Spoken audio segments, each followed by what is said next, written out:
Gharama ya kununua mafuta ya petroli au dizeli kwa lita inaitwa FOB, yani ukinunua kabla ya kuyasafirisha, inakadiriwa kufikia shilingi 1,800 mpaka shilingi 2,000 kwa lita.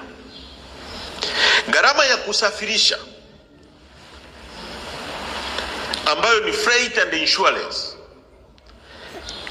inakadiriwa kuwa shilingi 150 kwa lita ya Kitanzania. Kwa ukijumlisha hapo ni kama shilingi 2,100 kwa lita moja. Hapo mafuta yameisha safirishwa, yamefika mpaka Tanzania.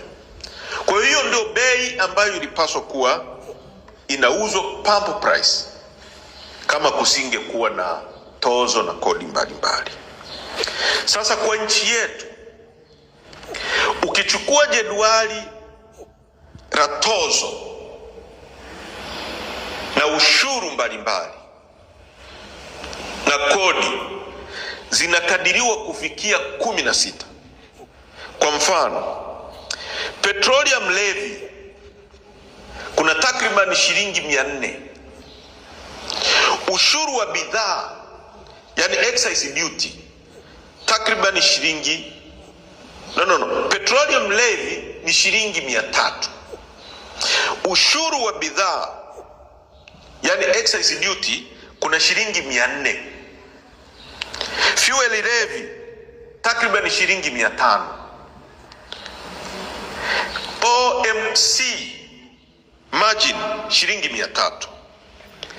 Retail margin shilingi 170. Hapo kuna kodi zinaitwa damage, kuna railway levy na kodi nyingi rukuki ambazo zinawekwa kwenye kila lita moja ya mafuta. Lakini uchambuzi wa kina unaonyesha jambo moja la msingi kabisa: kila shilingi 100